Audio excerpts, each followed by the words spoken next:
আসসালামু আলাইকুম এভরিওয়ান, কি অবস্থা সবার, কেমন আছেন সবাই?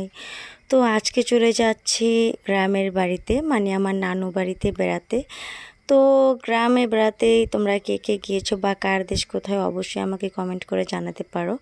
আর আমরা গ্রামে যাওয়ার সময় এরকম একটা নদী পড়ে, যেটা আমার কাছে অনেক বেশি ভালো লাগে। দেখো কি সুন্দর মেঘলা আকাশ, আর আবহাওয়াটা কত বেশি সুন্দর, আর পানিগুলো কি সুন্দর থই থই করছে। আসলে এগুলো আমার কাছে অনেক বেশি ভালো লাগে।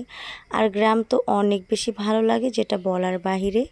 তো আমরা এখন গাড়িতে উঠে যাব, আর আমি কিন্তু গাড়িতে উঠে একটু অনেক পরিমাণে খাই, মানে পুরো রাস্তা খেতে খেতে খেতে খেতে তারপরে যায়। আর এই হচ্ছে ফ্রেশ কোলা। আমরা কিন্তু কোকা কোলাটা খাই না, কারণ হচ্ছে কোকা কোলা যেহেতু ইসরায়েলি পণ্য, আপনারাও প্লিজ খাবেন না। যেহেতু আমরা মুসলিম, তাই আমরা এতটুকু একটু বয়কট করতেই পারি। যাই হোক, দেখুন কি সুন্দর গাছপালা, সবুজ। আসলে সবুজ না, কেন যেন মন কেড়ে নেয় আমার কাছে। এরকম গাছপালা, গ্রাম অঞ্চল অনেক বেশি ভালো লাগে। সত্যি কথা বলতে ইট পাথরের শহরে থাকতে থাকতে আমাদের মনটাও কেমন যেন ইট পাথরের মতো শক্ত হয়ে গিয়েছে। গ্রামে আসলেই না মনটা কেমন যেন নরম হয়ে যায়, মনটা ভালো লাগে। তবে আমার গ্রামের বাড়ি কিন্তু বিক্রমপুর। আপনাদের গ্রামের বাড়ি কোথায়, অবশ্যই কমেন্ট করে জানাবেন। আর দেখুন কি সুন্দর বৃষ্টি পড়ছে, আমরা গেতে গেতে বৃষ্টি পড়ছিল। তারপর হচ্ছে আর ক্লিপ নেওয়া হয়নি। অ্যান্ড দেন হচ্ছে কিন্তু আমরা বাড়িতেও পৌঁছে গিয়েছি। এরপরে দেখলাম যে আমাদের জন্য মামি রান্না করে রেখেছে। এখানে ছিল ডিম ভুনা, সালাদ। আমি যদিও পুরোটা ক্লিপ নিতে পারিনি, আমি তোমাদের জন্য জাস্ট একটু একটু ক্লিপ নিয়েছি, সেটাই তোমাদের সাথে শেয়ার করা।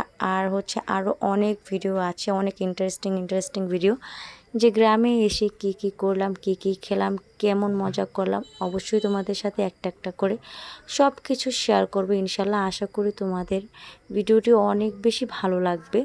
আর ভালো লাগলে অবশ্যই আমার পেজটাকে একটা ফলো দিয়ে রাখবে। তো এই তো আমার কিন্তু ডিম দিয়ে খাওয়া অলমোস্ট ডান। এরপর হচ্ছে আমি গরুর মাংসটাকে নিয়ে নিচ্ছি। যেহেতু ঈদের পরের দিন এসেছি, সরি পরের দিন না, ঈদের একদিন পর এসেছি, তো গরুর মাংস খাওয়া হবে না এমন তো না। গরুর মাংস খেতেই হবে। যেমন সকালে গরুর মাংস, দুপুরে গরুর মাংস, রাত্রে গরুর মাংস, সারাদিন গরুর মাংস গরুর মাংস আর গরুর মাংস। গরুর মাংস ছাড়া কোনো কথাই চলবে না। যাই হোক, দুপুরে খাওয়া দাওয়া ডান। এরপর আর কোনো ক্লিপ নেওয়া হয়নি। এরপর হচ্ছে সন্ধ্যাবেলা, এই তো আমি একটু চাল ভাজা খাচ্ছিলাম, সাথে এরকম একটু চা। সত্যি কথা বলতে এত বেশি ভালো লাগছিল। সবাই মিলে একটু কিছু খেলে অনেক বেশি মজা লাগে, সেটা হোক না যত সিম্পল জিনিস। দাবি এইটা হচ্ছে এক ধরনের খেজুর। এই খেজুরটা কে কে চিনো, অবশ্যই আমাকে কমেন্ট করে জানাবে। সো দেখতে দেখতে কিন্তু আজকের ব্লগটা এই পর্যন্তই। আল্লাহ হাফেজ।